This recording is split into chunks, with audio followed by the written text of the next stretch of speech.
You've probably noticed a pattern. Every relationship seems to end the same way. She says she loves you, but what she really loves is the challenge of trying to win you over. Deep down, you've always known the truth. You're not impossible to love because something's wrong with you. You're impossible to love because you don't need love to survive. At some point, someone close to you has probably said, "You should let people in more," or "You need to learn to depend on someone." You usually just smile and nod, thinking they don't get it. Today, we're breaking down the uncomfortable truth about why Sigma males can't be loved in the usual way, and why you're completely aware of it, even if you never say it out loud. This isn't about fixing yourself. It's about understanding why you don't need fixing, and why that's perfectly fine. Here's the first reason you're seen as impossible to love. You've done the inner work that most people never do. Most relationships depend on emotional neediness that's disguised as love. People rely on their partners for comfort, validation, confidence, and to fill the emptiness they can't face alone. But you've trained yourself to handle those things on your own. You don't look for someone to fill emotional gaps, because you've already filled them yourself. You manage your own emotions, define your own worth, and enjoy your own company. To someone who needs to feel needed, this feels like rejection. They mistake your independence for lack of affection. Your love doesn't come from need, it comes from abundance. But people who only know love through dependency can't recognize that. They fall for the idea of fixing you, only to realize there's nothing broken. And when they can't play the role of the rescuer, they don't know where they fit anymore. The second reason, your love language doesn't match what most people were taught to see as love. You've probably been called cold or emotionally distant by people you genuinely cared about. That's because your version of love isn't about emotional display. It's about respect, stability, and action. While most people show love through constant texts, reassurance, and affection, you show it by giving space, supporting independence, and keeping your word. You think love means not being controlling or needy, but they see that as indifference. You prove love through consistency and reliability, while they crave emotional excitement and constant validation. Your kind of love is mature and grounded, but to someone addicted to emotional highs and lows, it feels dull. You've loved people deeply in your own way, but because your love doesn't fit the script, they think you're incapable of love. In truth, your love is more real. It's based on respect, not possession. The third reason, you don't give up your autonomy for the sake of a relationship. You've heard people say love means sacrifice or putting someone else first, but to you, that sounds like losing your identity. You believe in two complete individuals walking side by side, not two people merging into one. You keep your own space, your own goals, and your own mission, even when you care deeply about someone. You don't check in constantly, you don't report your every move, and you don't make decisions just to keep peace. This independence is often mistaken for emotional distance or fear of commitment. But the truth is, you're protecting your authenticity. You'd rather be alone and real than in a relationship that requires you to shrink yourself. The fourth reason, your personal timeline doesn't match society's relationship expectations. People are often in a rush to label things, when to be exclusive, when to say, "I love you," when to move in. You don't follow those timelines. You move when it feels right, not when the calendar says you should. You take your time to open up and commit because you want your emotions to be genuine, not forced. But others see your patience as disinterest or fear of commitment. You've lost good relationships because someone couldn't wait for your authentic readiness. What most people don't realize is that your slow pace builds deeper, stronger bonds.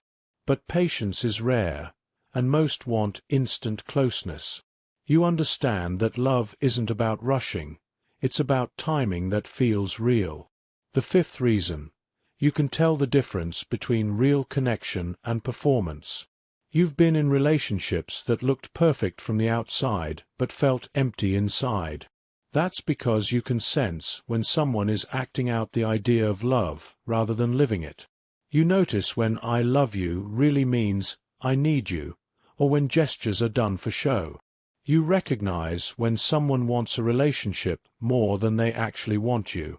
You can't pretend that routine affection or staged romance is real. To others, this honesty feels harsh. They think you're cold because you won't fake emotions. But you're simply unwilling to settle for illusion. You'd rather be alone than play pretend. The sixth reason: you're complete on your own. Most people believe love completes them, that two halves make a whole. But you've already done the work to complete yourself. You don't need someone to give you purpose, validation, or meaning. You don't need saving or fixing. Because of that, partners often feel like they're not needed, and for many, feeling needed is what makes them feel loved. Your self-sufficiency can make others feel excluded, even though it's not your intention. They can't find a clear role in your life because you don't have empty spaces to fill. You're the person most people are trying to become through relationships. The truth is, your completeness doesn't make love impossible. It just requires another whole person. And that's rare. The seventh and final reason: you care more about honesty than keeping things comfortable. You've been told you're too blunt or not romantic enough, but that's because you refuse to hide behind soft lies. You don't sugarcoat things just to protect feelings. If something isn't working, you'll say it. If you don't feel something, you won't fake it. You confront issues directly rather than pretending everything's fine. Most people need a bit of illusion to keep relationships running smoothly. But you can't unsee the truth once it's there. Your straightforwardness often ends relationships, not because you lack empathy, but because you value authenticity over fantasy. You'd rather face pain honestly than live comfortably in a lie. All these reasons point to one truth: you've built your life around authenticity, while most people build theirs around connection. Your emotional independence, honesty, and self-completeness make you incompatible with traditional definitions of love. You're not impossible to love because you're damaged. You're impossible because you're complete, real, and unwilling to compromise who you are. This isn't a flaw. It's the result of choosing truth over conformity. You could make yourself easier to love by pretending to need someone, performing affection, or softening your truth, but you won't, because being loved as you are matters more than being loved at all. You understand what many don't. You can't be genuinely loved by anyone if you stop being genuine yourself. Unlike those who struggle to love due to pain or dysfunction, you understand and accept your impossibility. You don't deny it, and you don't try to fix it. You've made peace with the fact that traditional love isn't built for someone like you. You'd rather walk alone as your true self than be loved for a version of you that isn't real. You're not broken. You're built differently. The real question isn't whether you can be loved. It's whether you'll keep choosing authenticity, even when it makes you impossible. Some of you will keep walking your path alone, and that's okay. Some will meet someone rare enough to love the impossible, and that's beautiful. But whatever happens, don't apologize for who you are. You're not impossible because you're less than. You're impossible because you refuse to be less than authentic.